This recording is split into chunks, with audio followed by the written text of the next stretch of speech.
हिमाचल में यात्रियों से भरा विमान इमरजेंसी ब्रेक लगाकर रोका। डिप्टी सीएम और डीजीपी भी थे सवार।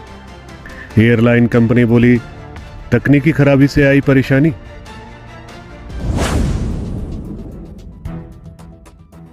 हिमाचल के शिमला में जुब्बड़हट्टी एयरपोर्ट पर सोमवार सुबह बड़ा हादसा होने से टल गया। दिल्ली से शिमला अलायंस एयर के एटीआर विमान को तकनीकी खराबी आने के बाद इमरजेंसी ब्रेक लगाकर रोकना पड़ा। विमान की आधे रनवे पर ही लैंडिंग करवाई गई। विमान में हिमाचल के डिप्टी सीएम मुकेश अग्निहोत्री और डीजीपी डॉक्टर अतुल वर्मा सवार थे। दोनों दिल्ली से शिमला लौट रहे थे। घटना के बाद शिमला से धर्मशाला की फ्लाइट कैंसिल कर दी गई है। लैंडिंग से पहले सवारियों को किया गया था अलर्ट।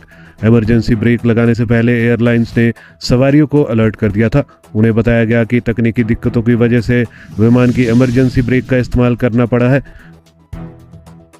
डायरेक्टर बोले तकनीकी खराबी आई। जुब्बड़हट्टी एयरपोर्ट के ऑफिशियल डायरेक्टर केपी सिंह ने बताया विमान में तकनीकी खामियां बताई जा रही है। विमान में कितने यात्री थे इसकी पूरी जानकारी अभी उनके पास नहीं है। जानकारी मिलने के बाद ही कुछ कह पाएंगे। फिलहाल धर्मशाला की फ्लाइट को कैंसिल कर दिया गया है। जुब्बड़हट्टी में खराब मौसम में चुनौतीपूर्ण रहती है लैंडिंग। जुब्बड़हट्टी एयरपोर्ट पर खराब मौसम में अक्सर लैंडिंग चुनौतीपूर्ण रहती है क्योंकि यहाँ पर रनवे भी छोटा है। मगर आज सुबह जिस वक्त अलायंस एयर की फ्लाइट जुब्बड़हट्टी पहुंची उस दौरान मौसम साफ था। ऐसे में हादसे के लिए तकनीकी खराबी को ही वजह माना जा रहा है। एयरपोर्ट अथॉरिटी भी अभी ज्यादा जानकारी देने से बच रही है।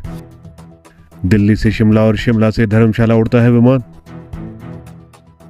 अलायंस एयर का 42 सीटर विमान दिल्ली से सुबह शिमला आता है। इसके बाद शिमला से धर्मशाला के लिए उड़ान भरता है। विमान में खराबी आने के बाद धर्मशाला की फ्लाइट कैंसिल कर दी गई है।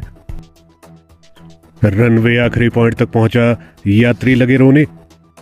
सूत्रों के अनुसार लैंडिंग के बाद रनवे खत्म होने को था, लेकिन विमान की स्पीड कम न होने के कारण विमान रनवे के आखिरी पॉइंट तक पहुंच गया। जब इमरजेंसी ब्रेक लगाई गई तभी विमान रुका। कुछ लोग विमान के अंदर ही जोर जोर से रोने लगे थे।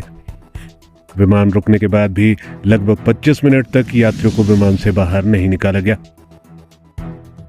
इसी विमान में डिप्टी सीएम मुकेश अग्निहोत्री और डीजीपी अतुल वर्मा भी सवार थे।